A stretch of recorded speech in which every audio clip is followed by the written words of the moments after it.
7-1, baby. 7-1. We're going 7-1. The losses against the Broncos? Maybe. Those are kind of fake news. We'll see on the Broncos. If our offense is on track the way it would have to be to win 3 in a row, then we'll beat the Broncos. Holy then I don't know. Maybe the Bears will get us one. Is being drank all the way in Minneapolis. The Kool-Aid is being drank. You heard it here first.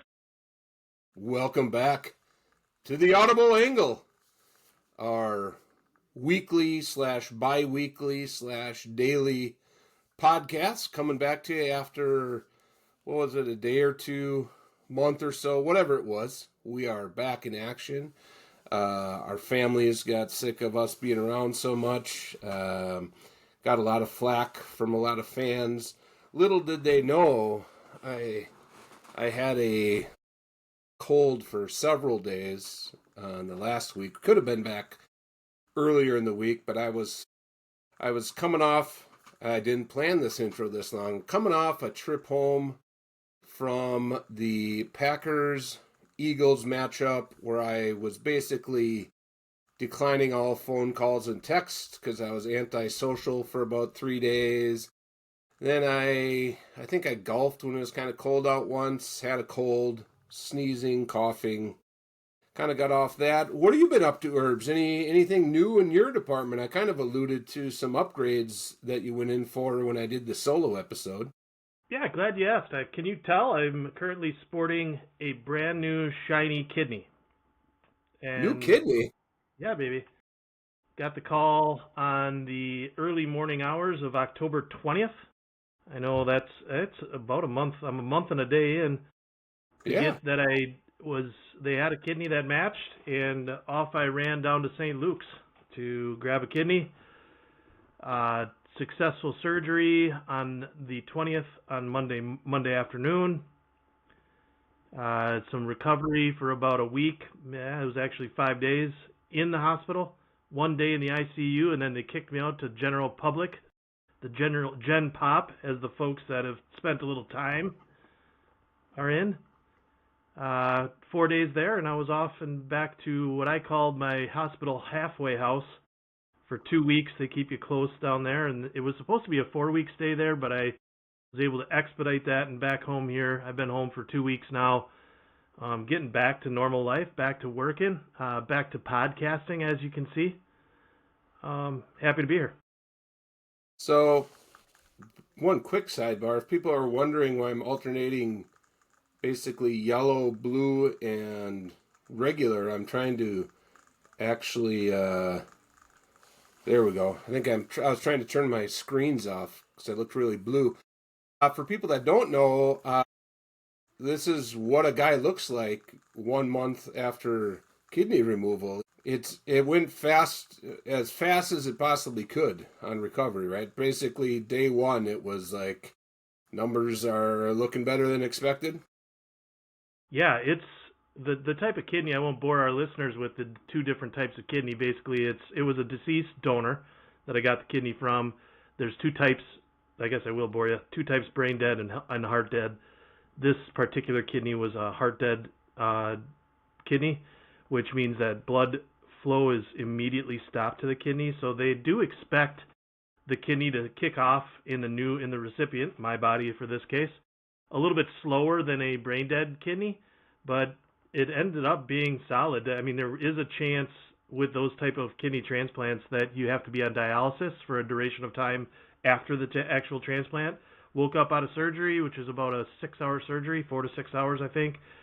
And I did not have any ports. Happy to announce. Then the next morning, Tuesday morning, the nephrologist, which is kidney doctors, told me you will not need any dialysis. The kidney's kicking. And creatinine levels went from 19, Dilly. A regular, normal, healthy person would be under 1 or around 1. My numbers went from 19 on the day that I got my kidney, which was without 2 working kidneys. And then on the first day, I was down to 14.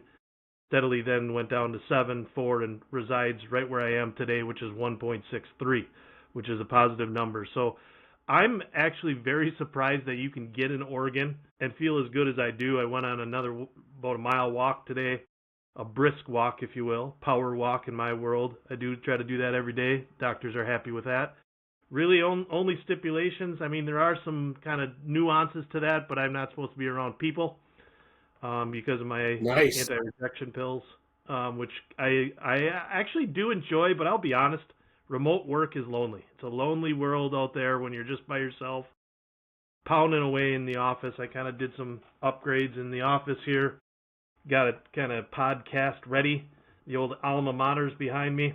So really, I'm feeling great. Numbers are great. I appreciate everybody's kind words out there in the listening world, as well as yourself. You took a trip down to Milwaukee. It's a 5-hour trip. We enjoyed a little Saturday together. You pounded my rear end, and we went on 3 walks that day, which was a runner. So it was a good visit. I appreciate that, and everybody else helping out too, especially Deb. So lots of shout outs, lots of help, lots of kind words and cards and such. But I'm feeling great, and sporting this brand new kidney, which I'm sure you can tell is pretty fancy. I mean, A you little actually information look. on this side. Go ahead. I mean, you look good. You look better somehow, like a little less tired, maybe. I don't know what it is, but I was going to bring up our long, vigorous walks that we went on that Saturday in Milwaukee. We went pretty much a whole block. I mean, it was real. We were really moving too. Block out and a block back, which is I'm doing quick maths here. That's a 2-block walk. One downside I can imagine from your time there is, were you there long enough to order that pizza again before you left? Yeah. Yes. What was the name of the pizza joint? We got to give them. They're big sponsors. Why did we not? I mean, they tucked us in with a nice little monetary gift. I mean, that's part of the problem. You know, we had our little bit of time off. We got off. Sponsors got a little. We got to make it up to the sponsors. Yeah, they were wondering why they were still sending checks. I just told them, you know, they needed to update their YouTube and their spot. It must have been something on their end why they weren't seeing the promotions and the ads pop up. But yeah, we should look that up. That was a good pizza and kind of a cool little spot right there. Like I kind of loved. They just had a window and like some old chairs sitting there, so it was a steady. I walked in, I was like, oh man, this is gonna suck. But they just fired through people. Like there's a steady train of people walking in, and you go say your name at the counter. They figure out if you paid or not. And I thought I was gonna sit there for 20 minutes with a bunch of weirdos, and it was like every person was only there for about a minute and a half, and then they call you up and hand them over. It's big and delicious. Pizza. Ned's Pizza, Dilly. Ned's Pizza. I apologize. I got a quick text from the owner of Ned's, Mr. Ned. Just texted me while we're talking here, and he's like, "Don't forget about me." I mean, that monetary donation goes a long way in the podcast world. So we do appreciate you, Ned. Blame it on me. And to answer your original question, Billy, we had it a total of 3 times. Nice. And we increased. Gavin was there the last weekend. My son Gavin was there, and we had to increase the volume of pizza when he showed up. So we got a 16 and a 14-inch, and I believe there was probably 4 pieces remaining. And that's a 19-year-old for you, and I think that's probably has to do with me feeling better. That was about 3 weeks into my recovery, so I was feeling better. I was getting a little fat and sassy, but there definitely was some partaking there. I believe that was a 4 to 5 pizza indulgence in those 2 weeks. Probably should have called the podcast Fat and Sassy. That might have been better. Hey, the other one that I did partake in a total of 3 times, and I would have eaten it if I was there for 14 days. I would have eaten it all 14 days, maybe 28 days if Deb would have allowed me. Is Kopp's Burgers. I know that it's Kopp's Custard, I believe. KOPPS. If you guys are out there, make sure you stop by our friends at Kopp's. Great burgers. Dilly, do you remember the Storheims in Green Bay, Wisconsin, back when we were kids? Of course I do. Everyone does, yes. That is exactly what Kopp's is, down in Milwaukee. 3 locations, so they can service the greater Milwaukee area. And I'll tell you what, it's top 5 burger for my liking. And that'd be. And you said it was a custard chop? Custard chop? It is a custard chop. Yep, custard chop. You can get onion rings. Do not ask them for cheese curds because you're in the wrong spot. That's what they'll tell you. They do not have cheese curds, but you can get fries and such. Chicken, you can get some grilled chicken sandwich there as well. But their double cheeseburger, ketchup and mustard, is my go-to with a side of onion rings. And you're good for about 2 or 3 hours easy. Let's jump right into it. The big border battle, Minnesota versus Green Bay. What did you see on November 18th when you watched the big matchup? Are you talking? Go ahead. Fighting Phoenix versus the Golden Gophers men's college basketball. College basketball. I'll tell you right now, that is a good call. I did watch that game. I am impressed with the Fighting Phoenix that they made it a game. But I don't know. I want to calm the expectations of the Phoenix supporters. I don't know if it was more about the team in the green and white, or if it was more about the maroon and gold. Their lack of playing. But I will be honest, an overtime game was a pretty pleasant surprise by an old alum. And let's remember, this team is only 3 years removed from having the worst record in Division I basketball. And last year, I believe they had the third worst record in Division I college basketball. So things are going well. We only briefly discussed Phoenix basketball there, and you did not seem to have high hopes. So when I was watching the Gophers battle and struggle and get to overtime, I knew that was probably not a good sign for our prospects, the Golden Gopher prospects, for the season. And I did text our good friend of the show, Willis, who could be our Golden Gopher correspondent. At a couple minutes into overtime, I said, is college basketball sudden death? Is it like the first team that gets a basket? Because it was like 3 minutes and nothing. Yeah, things went a little bit cold. I think the Phoenix kind of reverted to their old ways there, and their old ways, I mean the rest of the fucking season. But it's been a struggle. But I will tell you, the Phoenix has scheduled themselves a fairly difficult schedule. They went against the Jayhawks at the Jayhawks earlier in the year, kept that baby tight, lost by 45.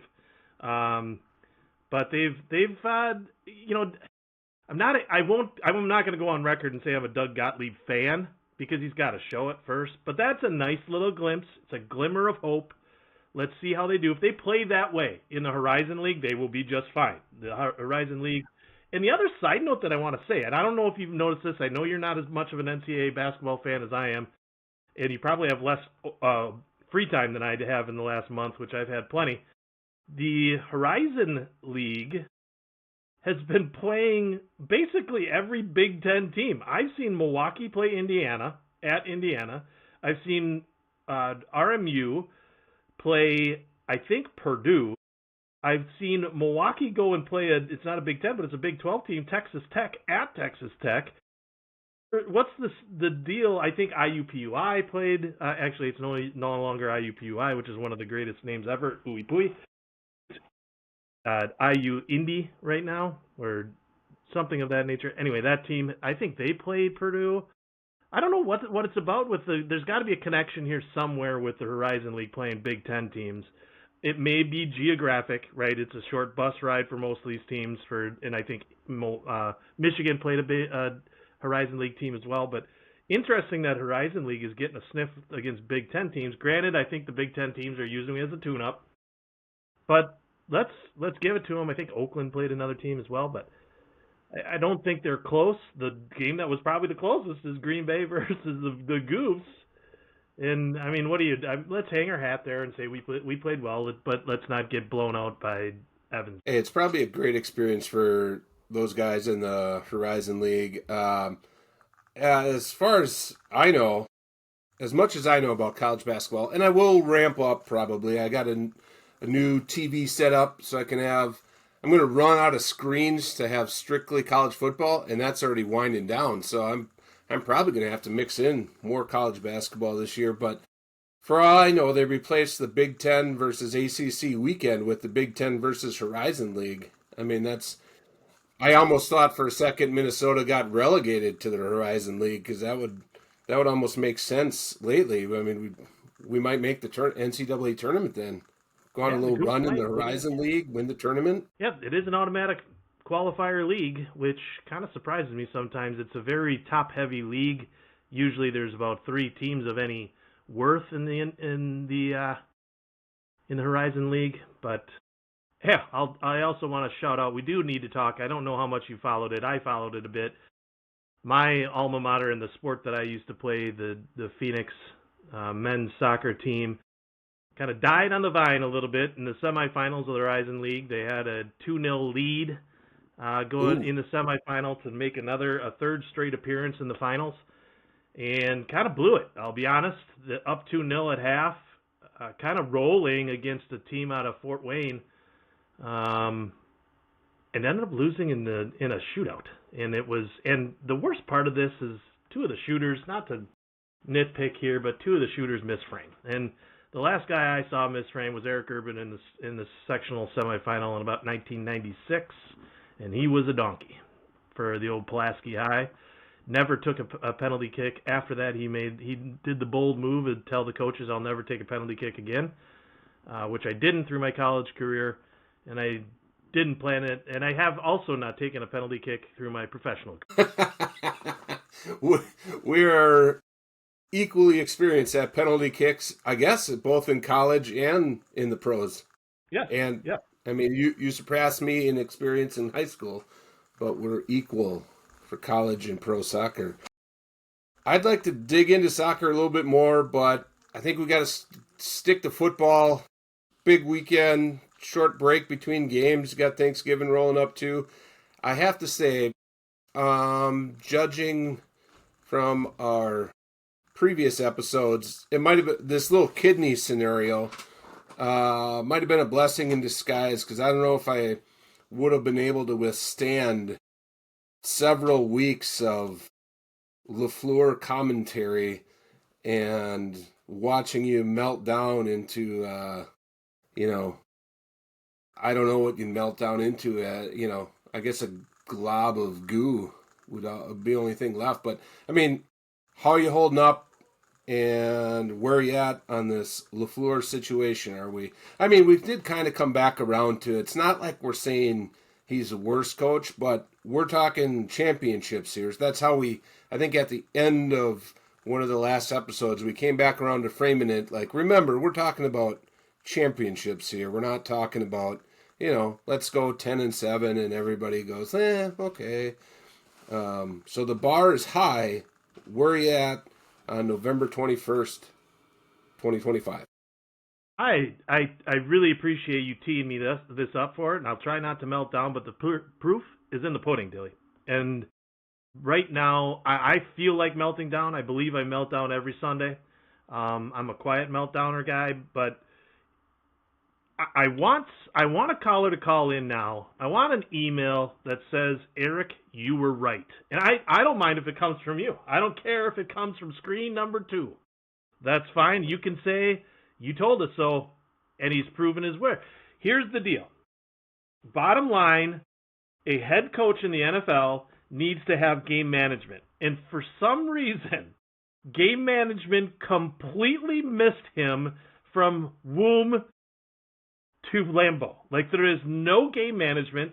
There's no play calling management. We're calling timeouts with 14 seconds left to give the other team the ball. And it's 3rd and 9. 3rd and 9 in a must-get first down drive. We're trying to run the clock out. 3rd and 9, and you call a play that gives a guy a chance 60 yards down the goddamn field. Okay, maybe that's an exaggeration, but it's a 40-yard pass. All we need is to get a first down. Why would you not dump it down, get 5, get 6, make it a manageable 4th down, and make a decision at that point? Why do you put it's an obvious punt condition there at 4th and 9 at the midfield? You don't make decisions like that, and it's constantly happening. And here's the other thing. If I know and you know and the 80,000 people that are watching any given game on any given Sunday know that you're going to run the ball on 2nd and 7 I don't understand why you continue to call that, as well as the worst call in NFL history on 4th and game.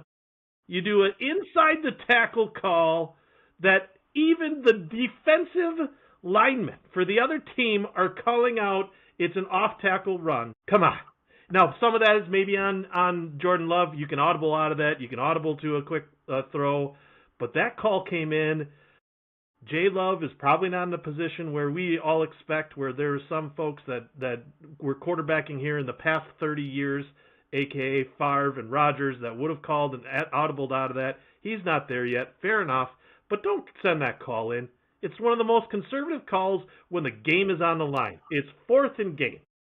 I'm telling you, I'm not getting off the soapbox. He's not as good as we think he is. He's not good enough to get us to the NFC Championship.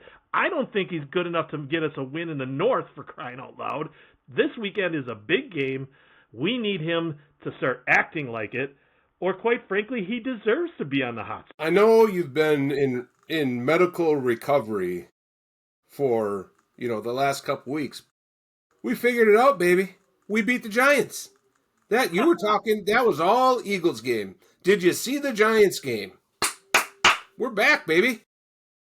Boy, the Giants are one of the worst teams in the league. Agreed? Especially that version of the Giants. Yeah, yes. Without not Scadaboo, without Dart, without one of their main weapons.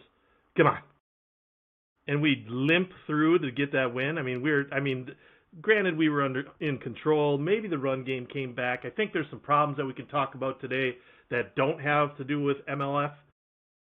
But it starts and ends right there, man. Somebody's got to be accountable, and I want to see some accountability, and I don't want to see at a post-game presser say, boy, I really like our guys' attitude. I really like their effort. I like that. You know what that sounds like? A losing coach. I know. I get it. I get it, folks. Every team needs effort. Every team needs heart. But instead outside of our inside linebackers, we're playing like horse shit, top to bottom. And we need accountability. We also need accountability on Mr. Biaccio, our special teams coach. Come on, fire up. Good news again. I'm pretty sure McManus is back. We're back. Special teams problems have ended. They've come to an end. McManus is back. Were you watching the Giants game? I'm going to ask you. Step one of a road game at the New York Giants. Get a win at any cost.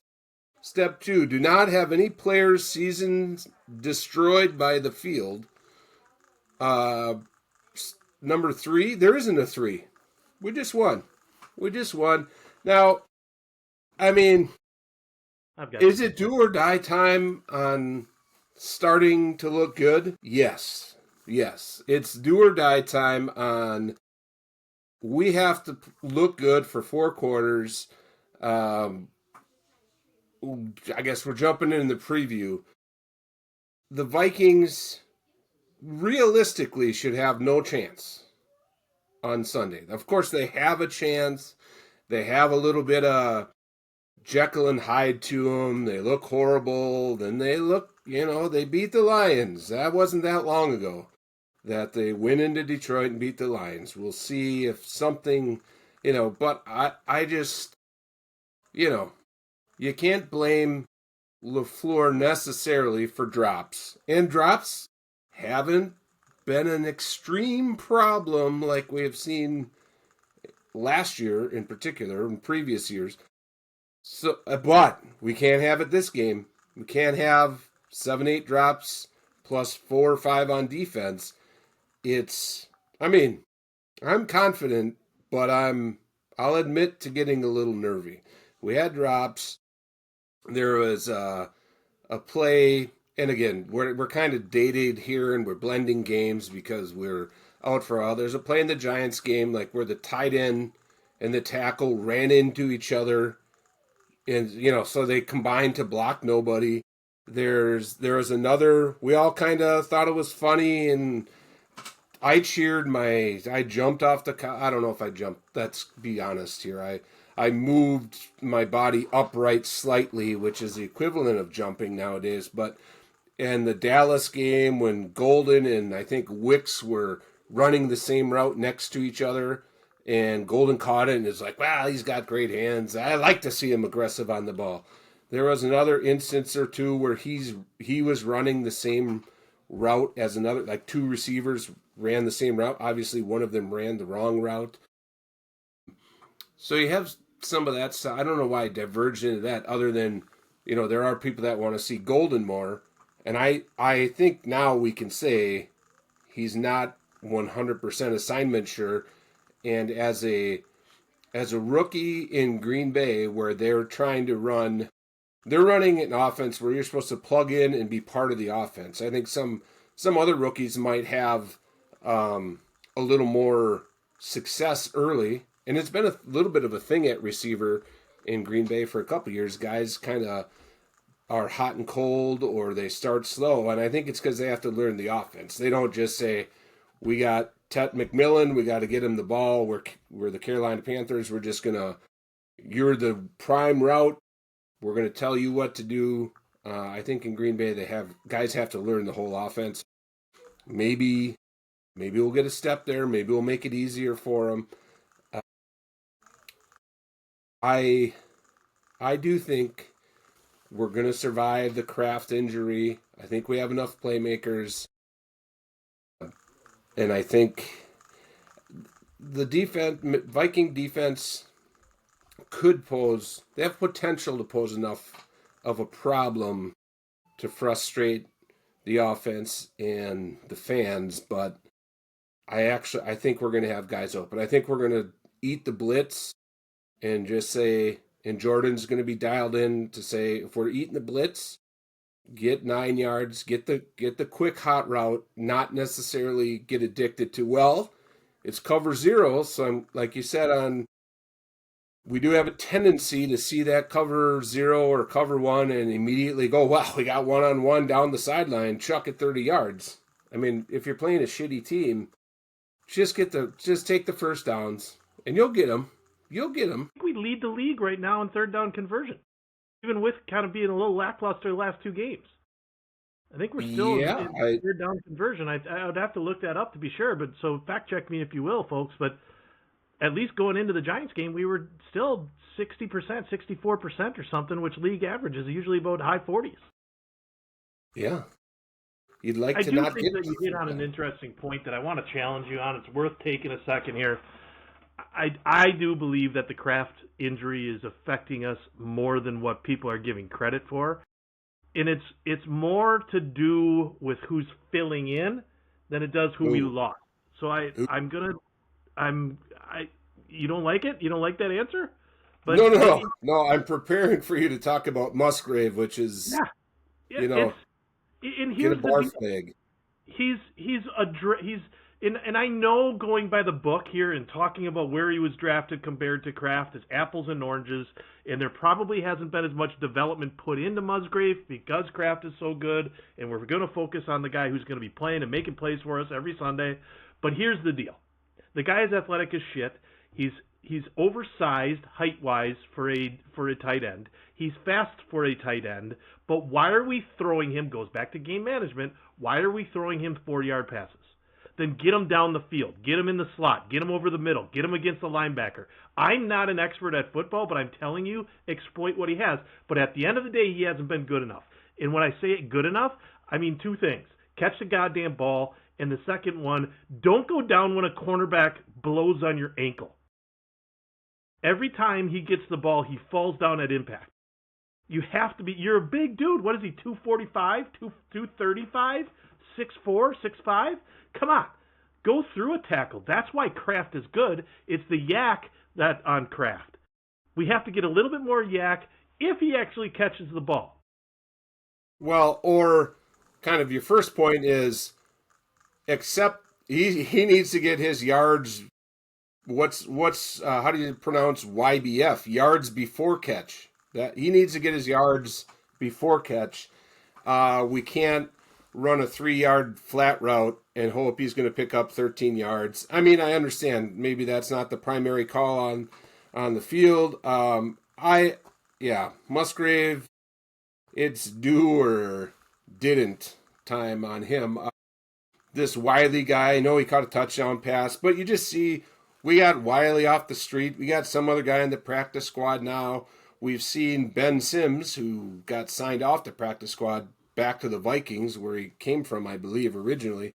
You know, you got a bunch of 6'5", 255, 245, 255-pound guys out there that can block better than Musgrave, and they can run out there and catch, a wide open pass in the flat and not be an excellent tight end. But it just seems like there's so many guys that can go out there and just get you the yards that you catch. Dalton Schultz on the Texans, that's like all he does. He doesn't, but you have to make the catch. It'd help if you'd be able to block. That'd probably make it easier for you to get open. That would obviously help the run game, but it would also help him be able to make a play. Because, it's almost like they don't even need to cover him, for crying out loud. But yes, so when I mentioned being okay with Kraft, making up for Kraft, I was definitely including the idea that Dobbs isn't a drop machine. That was an aberration. We're getting Jaden Reed back. Hopefully Golden can do a little bit more. Like, we have some tools that we can rely on. I actually, in the Philly game, there was an early pass to Jacobs, and my initial thought on losing Kraft was that we're actually going to see Jacobs a little bit more in the passing game and kind of those area catches where then a guy has to make something happen.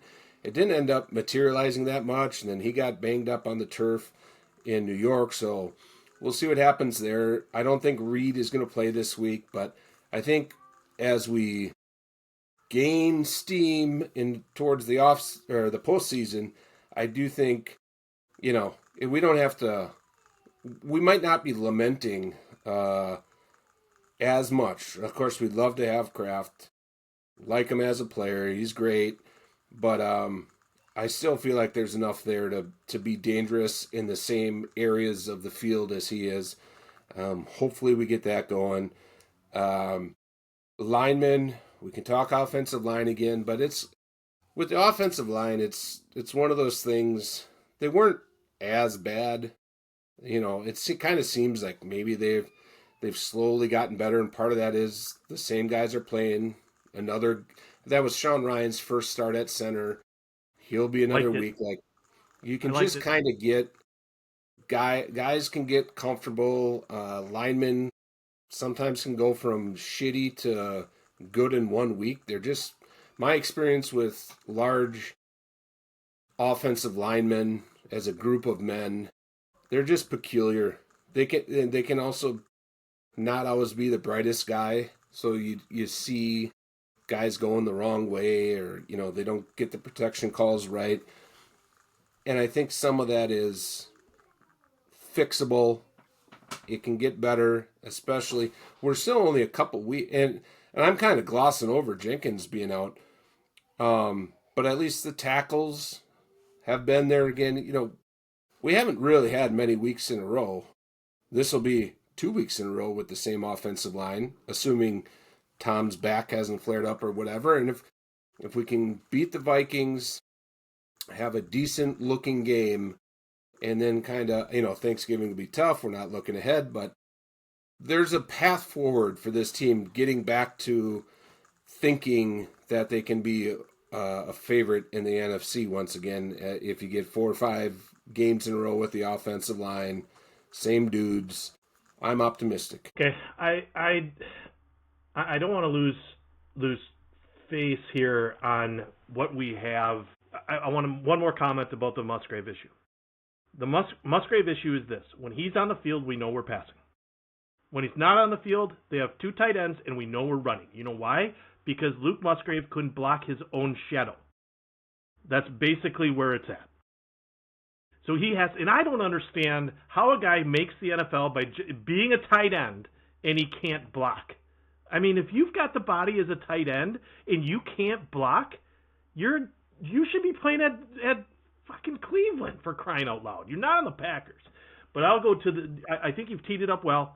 I think we should talk about the remaining schedule. The remaining schedule is going to be make it or break it, and I'm going to say the next 3 games are make it or break it for the Green Bay Packers. If we go 2-1, we're okay. If we go 0-3, we're not okay. If we go 1-2, we're not okay. All of these games, we've got the Vikings, then the Lions, and then the Packers in prime time.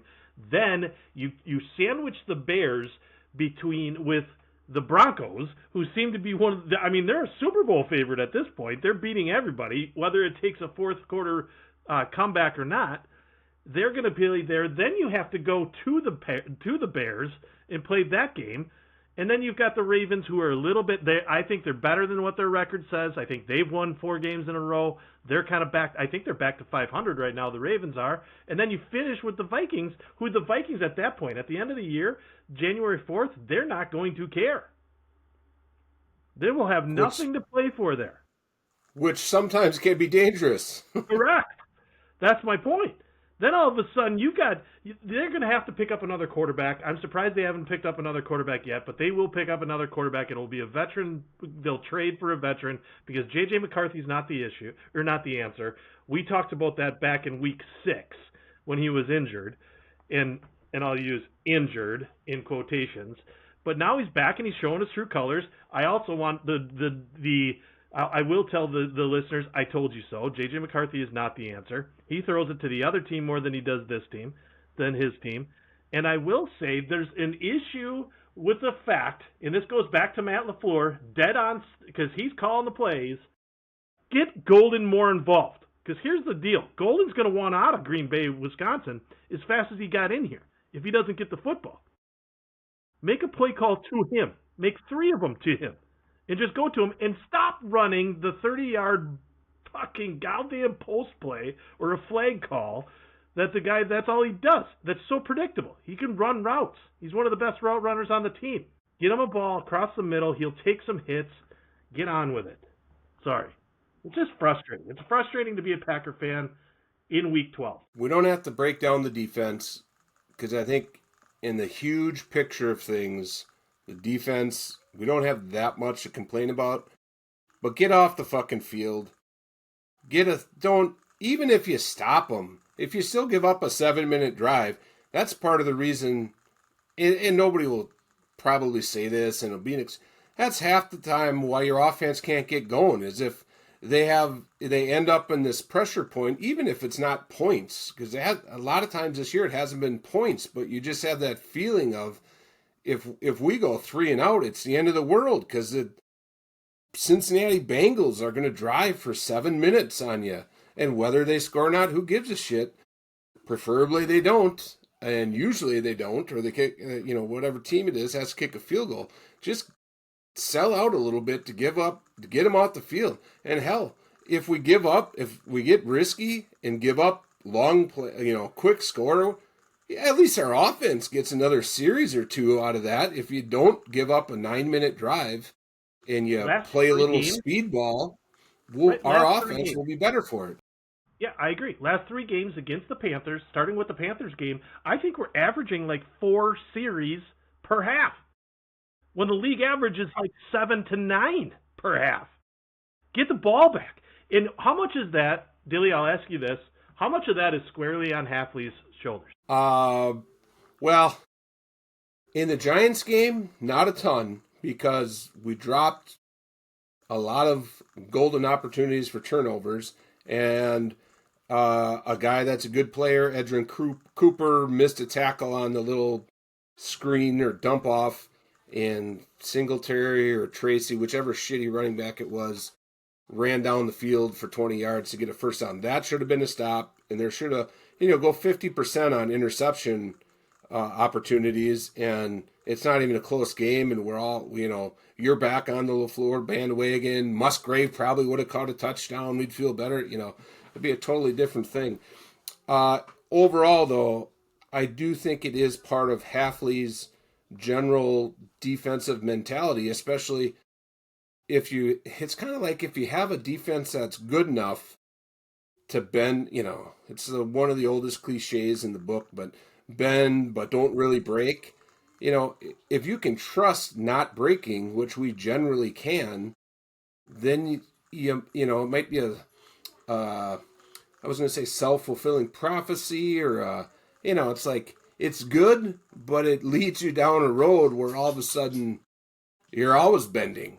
Like you can't always bend for the betterment of your offense. If we had a lights out offense, then maybe it'd be different. If our offense was 100% on track, then you just tell the defense, play conservative. Just don't make it easy for the other team. Like we haven't made it easy for any opposing team to score. Whatever, flush the Dallas game. I don't remember that. What happened there? How the fuck they got 100 to 4, 101 to 102. No, Yeah. It was actually 101 to 101. Yeah. Kind of flushed that game, but generally we haven't made it easy on anybody to score. So that's a bright spot. But if you get stuck in that mentality, and maybe that's a light criticism of Halfley, if he has to get it, and maybe they did that last week, and they just didn't seal the deal on the turnovers. But in general, and I think hats off to ourselves as always. I think I kind of talked about that, like whatever week 4.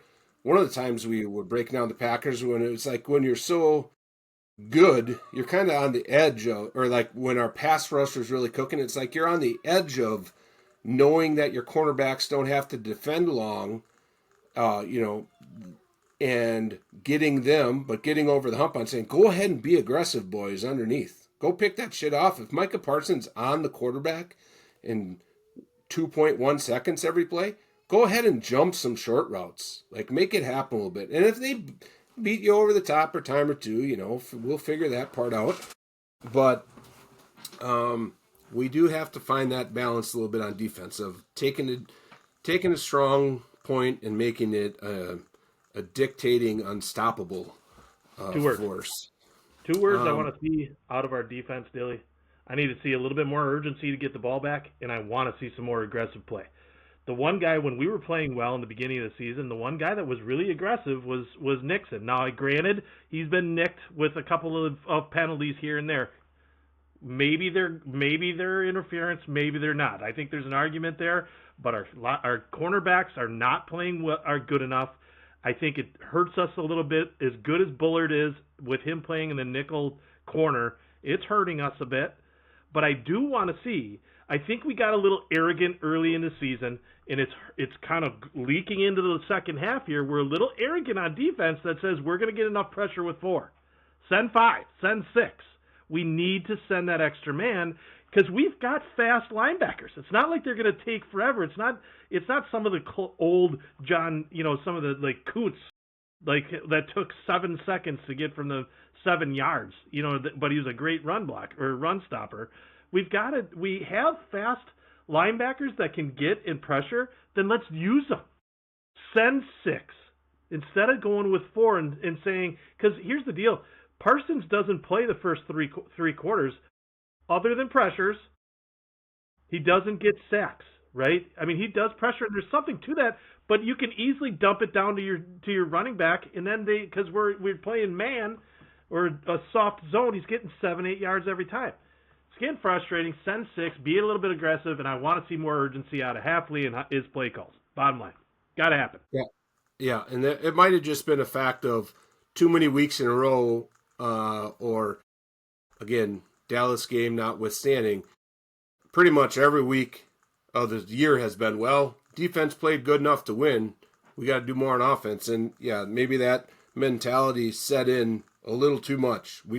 Defense did their part. Well, get a stop, make it easier. They've certainly held the teams they played down for the most part, but they haven't scored a touchdown.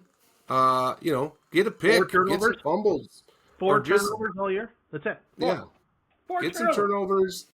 And you know what's almost as good as a turnover is hold the Vikings and the Lions and the Bears, especially, we don't sidebar on the schedule of the show. Obviously, we don't have a fucking schedule. We'll just be here when we can. What you should do, and I don't know how this works, is subscribe or follow and then turn notifications on. You'll know when we're here, and then we'll figure out a schedule. And yes, I'm going to make a fancy background for our show someday. However, what the hell was I talking about? So my point was going to be, we're not looking ahead. It's just in case, I don't know, maybe I fall off the roof tomorrow and we're out for another 3 weeks. I agree. But I agree.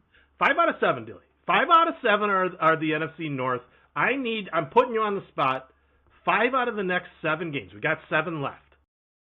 5 out of the next 7, it goes North, North, North, Broncos, North, Ravens, North. 5 out of the next 7 are North. What's our record? And I'm really only. I think the Broncos is probably a loss. I gotta say it. I don't know if that game is at home. It's in December. Doesn't matter. It's gonna be cold either way. It's either gonna be at Denver or here. But I'd be honest. I don't know. Do we have to win 4 of those 5 games? I think we have to win 4 out of 5. And I don't know where the 4. I think 2 of them come against the Vikings, but we always split with the Vikings. Do we beat the Lions, who are playing well now? I mean, with their head coach now calling the plays, being goddamn wild, wild west. Do you beat the Bears twice? I don't know. They're leading the division. You don't know what to expect from them. You got this Monangai guy who's running for 150 fucking yards every goddamn game, and then you got Swift, who's supposed to be the guy who leads the team, and now Monangai's the guy. It sounds like something I'm not supposed to catch, being immunodeficient. I don't want to get any Monangai. Throw them back. They're not good eating. I reserve the right to drastically change this prediction after we see what happens Sunday. All right. We're going 7-1, baby. 7-1. We're going 7-1. The losses against the Broncos? Maybe. I don't know. Broncos are kind of fake news. We'll see on the Broncos. If our offense is on track the way it would have to be to win 3 in a row, then we'll beat the Broncos. Holy then I don't know where. Then maybe the Bears will get us one. Is being drank all the way in Minneapolis. The Kool-Aid is being drank. You heard it here first. 7-1. I don't know, man. I think 4-3 is probably the best we're going to do, and maybe we get a wild card out of it. I truly believe they haven't shown anything, and I'm scared of the Bears. I hate to say it, I'm scared of the Bears. I think the Bears beat us both times because we can't stop a quarterback that runs. Maybe we have the right people in place, because I do like Quay Walker. I like Edgerrin Cooper. They can run and they can chase, and they're faster than I like Parsons. And you disrupt, but we have to get pressure. God dang it, we got to get pressure, and that's where it starts and stops. But at the end of the day, I don't want to forget we have to talk about our interior defensive line, which is basically non-existent. We're making catches, we're making tackles 6-7 yards down the field, and that ain't good enough, Bucko. Even 4 yards ain't good enough, because that's 4 yards in a cloud of dust. The old 1960 Packers, and I don't like being on the other side of that. Let's stay on topic for a second here. Before we get to the interior defensive line, which we won't actually come back to, it's been not good enough, but the whole thing's been not good enough. Almost not good enough has been the whole theme of the defense. There's the Kool-Aid. There's the Kool-Aid, Kevin. But let's talk about the Chicago.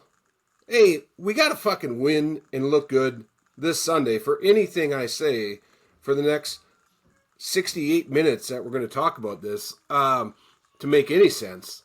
If we look shitty, I probably won't even have the internet anymore, so we don't have to worry about talking even. The Bears. How do you beat the Vikings, Dilly? How do you beat the Vikings? How do we beat them at home? What do we do? Talk about what the Packers can do.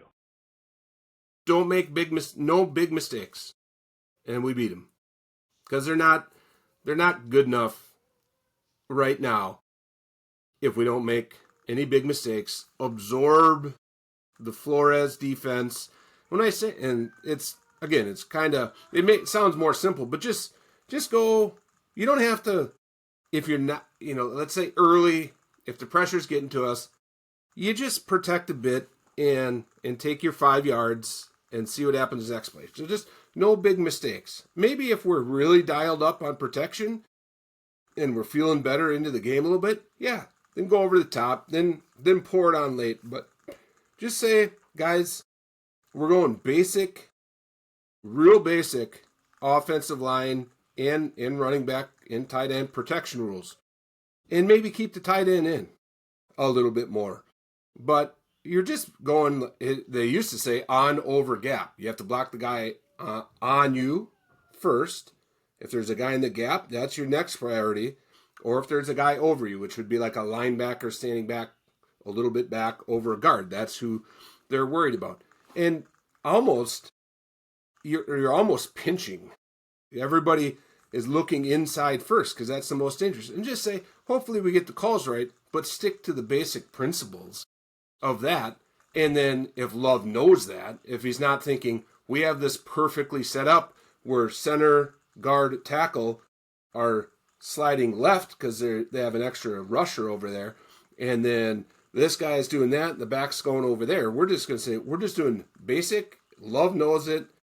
It's not going to, you can't go deep on it. And the receivers obviously have to know it too. Like, we got to, if they're bringing a bunch of guys, the other, I'm a moron, so who knows? But the other thing about trying to keep it that simple is if they don't come or they trick you, you don't have all your lines sliding left, and the guy we didn't really account for who was a little further out on the other side, he's the one that's actually coming. Because you're kind of just staying heads up. Play a little more heads up on the offensive line if you have to. You might be a dummy, but here's the deal. You're a dummy with a podcast, so you are one of the smartest guys in the room right now. That's it. So I'm smart, yeah.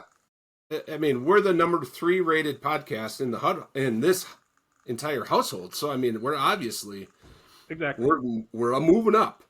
Yep. And Birds on Topic hasn't done an episode in 5 years. I think we can track them down. I think we can catch them. So keep it a little simple on the O-line. They're big dum-dums. I was a fullback, so I'm now bigger, but before I was like a medium dum-dum. So I can say that kind of stuff. Keep it a little simpler with the quarterback and the receivers understanding. We're not going to try to necessarily block up the blitz perfectly, so we torch them for a 60-yard gain. We're just going to get 7 and call it good. And then other than that, if you do that, if we protect a bit, and maybe higher level protection, who knows, whatever it is. If we protect a bit, we'll win. That's the key to the Vikings. I wanted to get to the Bears because I got 2 things on the Bears. Number 1, the Bears are fake news. The Bears have been fake news, smoke and mirrors, winning games they shouldn't have won, records inflated. Here's the bad news. They're getting a bunch of their best defenders back. So by the time we play them in the 3rd of 3 games in a row, they'll have their 2 best corners back, their linebackers back. Their defense will oscillate from really shitty to possibly very tough. So that's actually, it's a little double speak, but their current record and state of affairs is a little smoke and mirrors and a bit of fake news. But the bad news is they could prove it over the second half of the season as they get their defensive squad in order. The offensive line has been good. Their offensive line has been good. You can say that, but at the same time, you're kind of thinking Caleb Williams, and I'm taking this from our friends at Packers Corner. Somebody said, I think he's like the slipperiest quarterback they've ever seen because he does. He's squirming around the pocket, and maybe he'll fucking chuck it to no one or whatever. Sometimes he makes plays, sometimes he runs it. That's why it seems like they're getting these miraculous wins out of nowhere, is because you don't actually know if he's going to finish off making the play. I do believe that, in particular, Micah Parsons,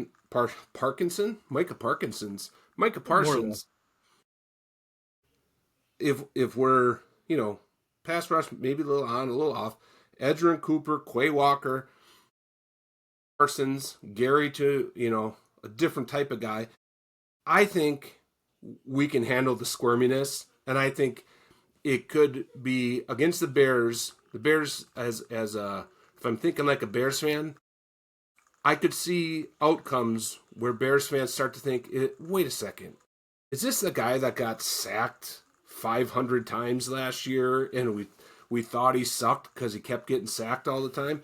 I have reason for optimism that he's not going to be able to be as much of a playmaker, and he's going to run himself out of plays and into sacks enough that we might make the Bears pay. I agree. Under the let's put. I want to interrupt real quick. Continue your word after this. Credence to your point is their 3 losses come to the Vikings, the Lions, and the Ravens. Those are their 3 losses.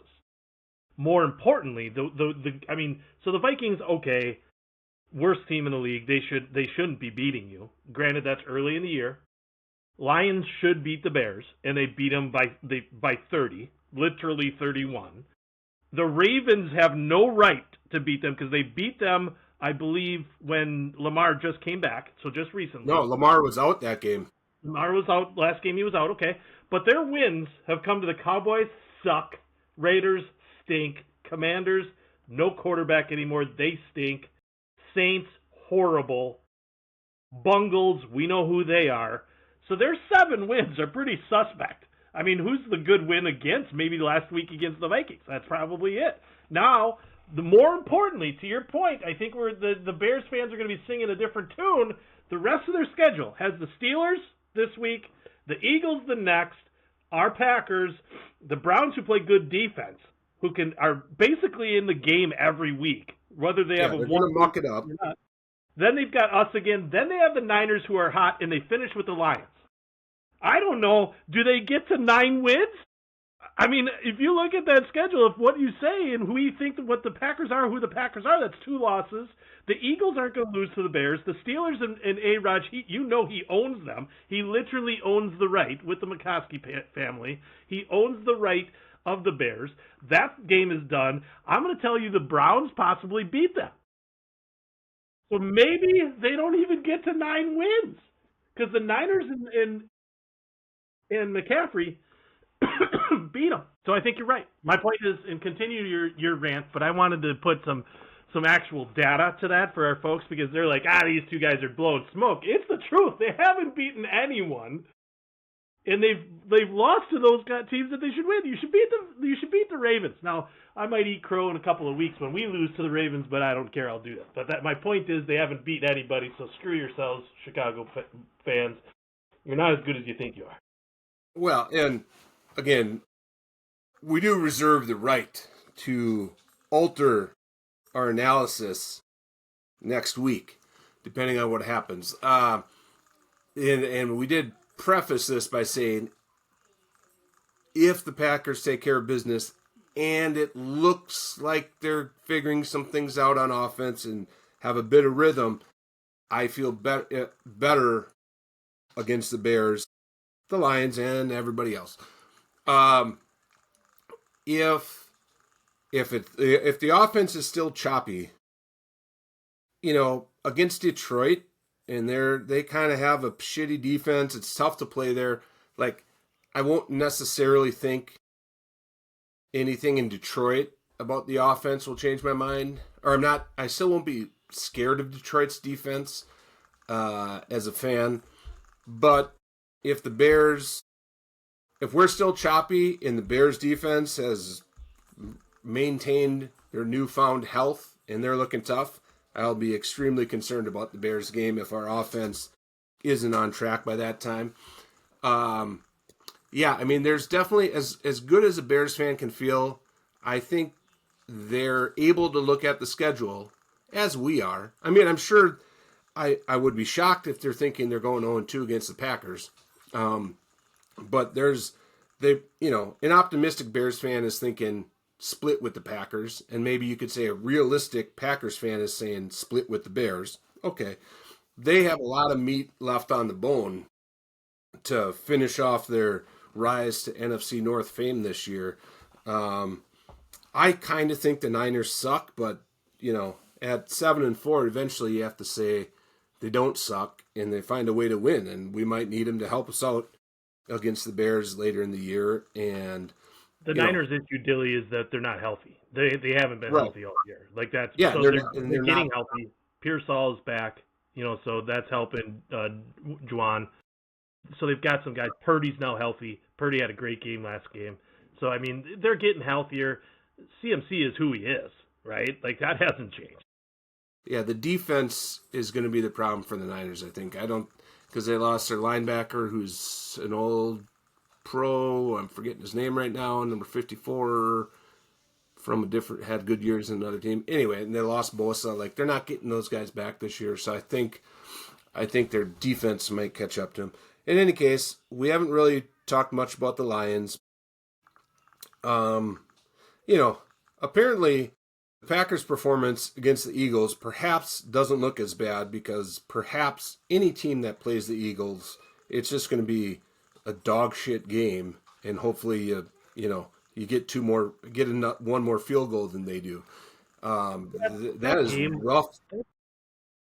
It's rough to watch any offense play against the Eagles right now, but the Lions, what we've said all along, and they're probably, I'll be shocked if they don't destroy the Giants this weekend, because that's who they are. Destroy bad teams, and at times have a real tough time with good teams. And what we've always said with them is if they get to the playoffs, they got to play perfect every game, because they're going to do that, go for it on fourth down and don't kick field goals and try a reverse, pass on a 4th and 10 punt formation. They're going to do shit. And if it works, it just has to work in every big game in order for them to win every big game. And eventually, as the year goes on, they're all going to be big. It's going to be a real tough one to get a win there 1 week from yesterday on Thanksgiving. Yeah, it's a Thanksgiving game, though. I like that. It's kind of a national game. I think there's reason for the Bears or the Packers to get up for that game. I think there's reason for momentum because we handled them in week 1. Like, it was, I don't know if that was more about their game planning poor than it was our game plan positive, but it doesn't matter. We handled them. Like, we should be able to look at what we did in week 1 and let's get somewhere near that same efficiency. And I'll tell you, Dilly, excuse me, all of this that we're talking about is going to come right back to offensive momentum. We have to get that back. We've been talking about that all day today. And I think that just means offensive momentum means, a first down, every third play, every third down. That's what we need. But we got to take, we do have to get Jacobs going, but I don't think we have to be at the expense of punting. Like, if we try to run on first down, which everybody knows that we're going to run on first down, but if we only get 2 yards, it's okay to throw a screen, get 6, 7, and have a manageable third down. Well, that's fine. You don't have to go for the 30-yard, 20-yard pass. So it's a momentum game with the Packers. Our offense has always been momentum. It builds, and then before you know it, it's kind of it's like, shit, we're down by 2. I mean, not too far not too far in the past, Dilly. You and I were talking about we have to learn how to play ahead. We were always up by two scores. So this is only a recent problem. And maybe it has more to do with our opponents and how they're playing against us, because really, quite frankly, all of our opponents have been playing a soft zone to beat us. We'll do this is my last thought on the Lions, and then we'll do predictions.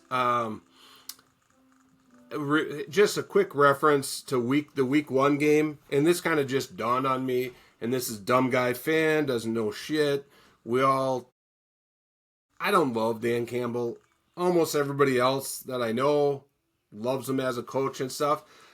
I think in week 1, they didn't know who they were playing against. They were playing against the previous 3 years Packers, and I think their game plan was tough guy. We're going to be tough guys.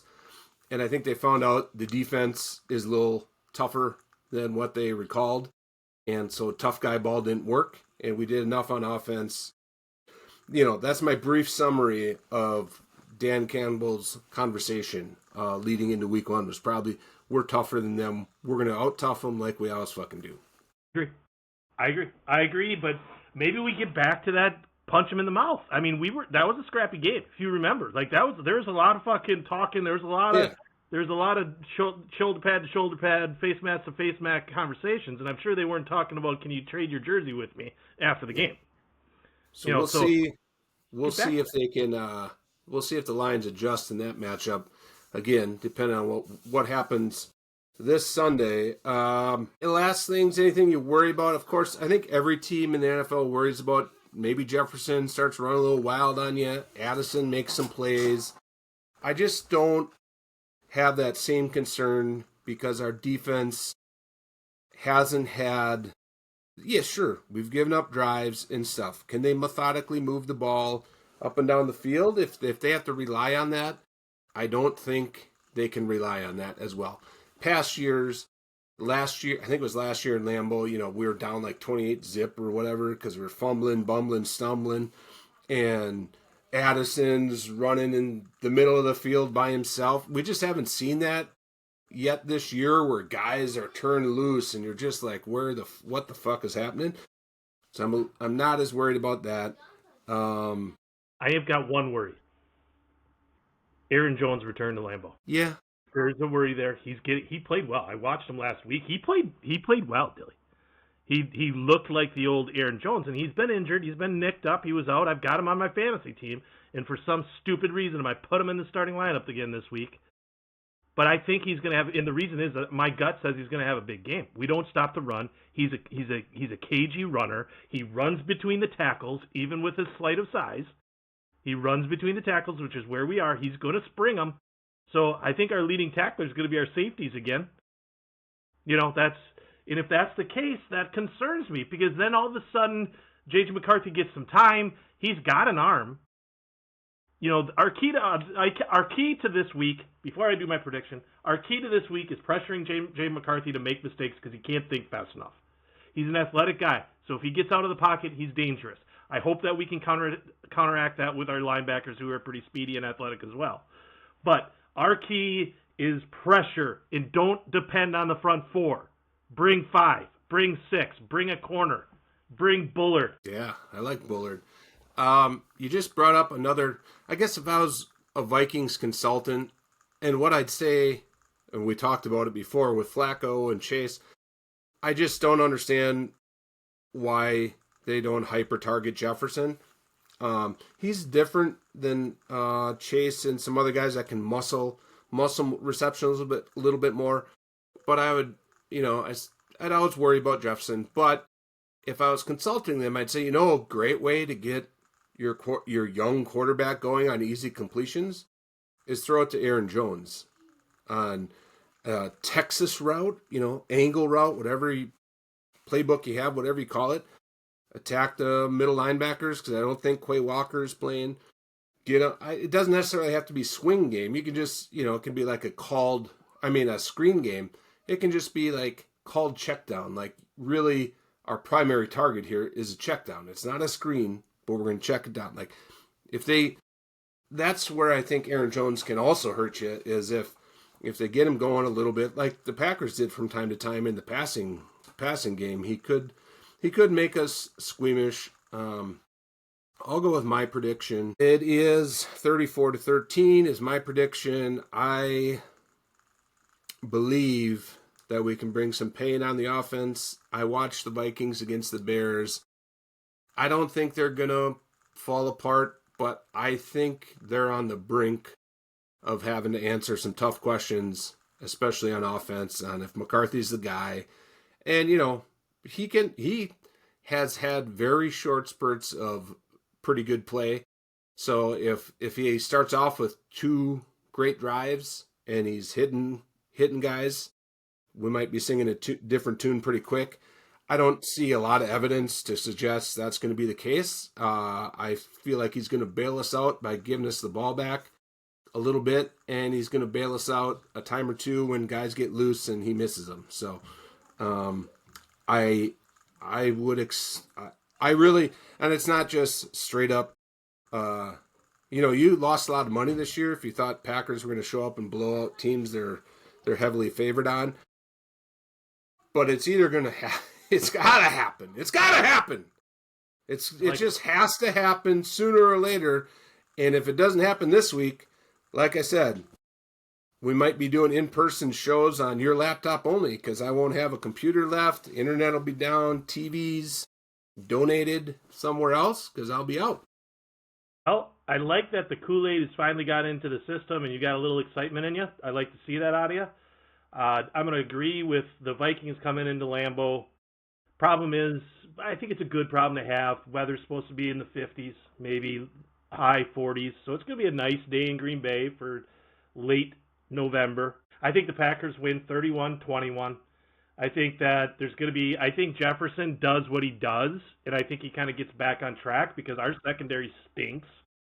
I mean, and I'm actually just saying the cornerbacks stink because I think we have some pretty good safeties, but the safeties can't guard everything. I think Jefferson hurts us for 2 touchdowns. I think Jones gets 1. It's 21, but I think our offense clicks. I think there's momentum there. I think this is a higher paced game. I think we break out with we beat the blitz a little bit, and we get some big plays, which is where that momentum thing comes into play.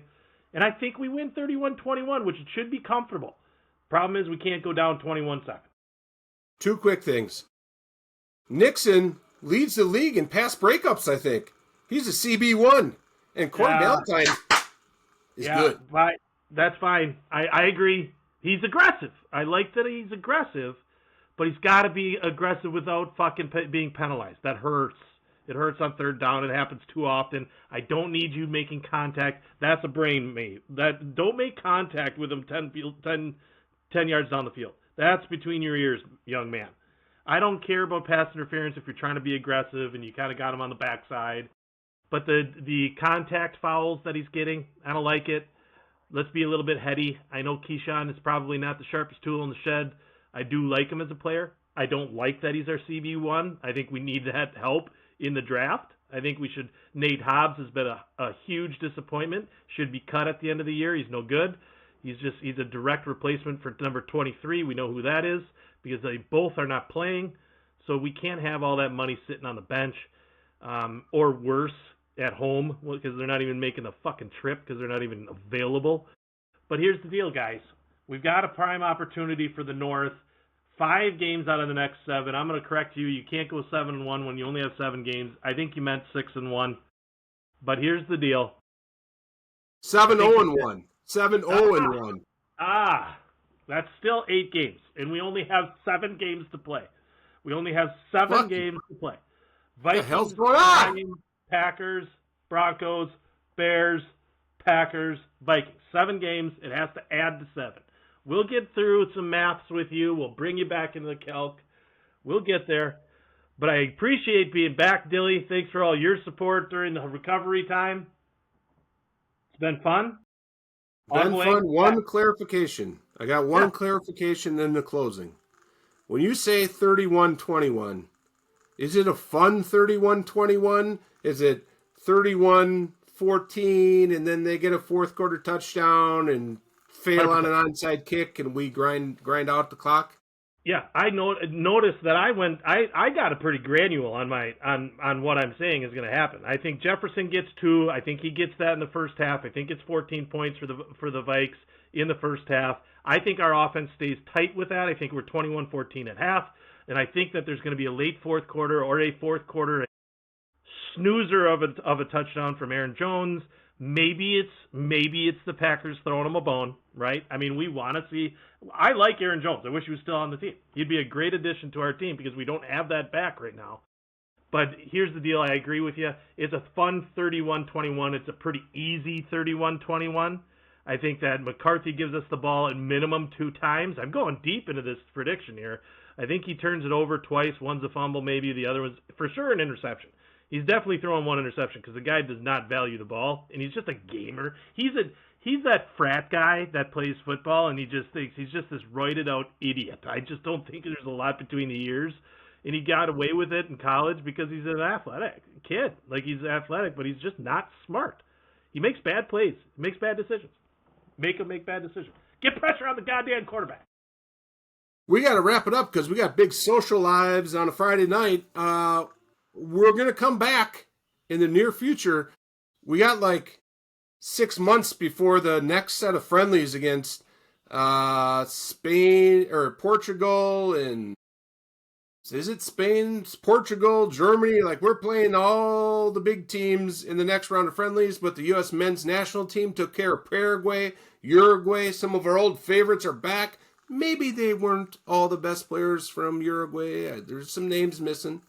First We're going to time break it ever down. we beat a former World Cup champion by more than 5. We scored 5 goals on a former. Hey, I'll tell you, fucking news. I mean, Freeman got the brace. We got some other guys putting themselves on the score sheet for the first time ever. All the reason to be positive. And Ponch, I got to tell you, I'm kind of a sneak peek in here to the next episode, which should happen. Maybe we'll throw something out this weekend if you got an open time. But let's get something out there. But Ponch, the regular guys, there's some pretty good regular guys there. Take a look at them, right? We've got another level here that we can kick as U.S. men's national team. And I like our chances. I like our chances to get into the round of 16. I do like that. That's my early World Cup look. I know it's going to be a while. Feels like it's right around the corner, but god dang it, it's got to get here faster. Anyway, Dilly, I liked it. 5-1. Come on. That was pretty fun to watch.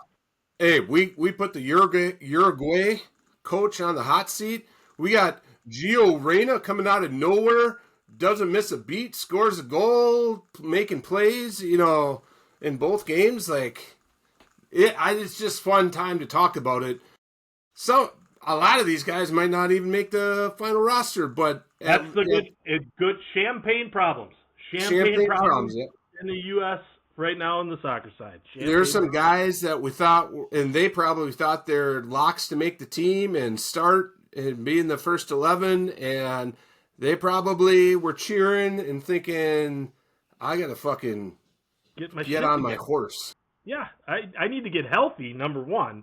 You've got a month and a half to get healthy. You better be at next camp, because if you're not at next camp, I don't know if I see you in the top 24. I don't know if I see you on the roster.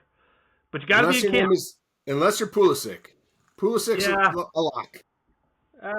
Ponch says he's not. Ponch says he's not. The best players play. Best ability is availability. I don't like this. I can't even do his accent, but I don't like this regular players bullshit. That's essentially what he said. Who are regulars? These guys came out and scored 5 against Uruguay. Fucking Antonio Freeman's kid. Go Pack, get the win. We're winning the World Cup. We're winning the Super Bowl. I'm going to have a Diet Coke. Holy shit. Nice to see you, Dilly.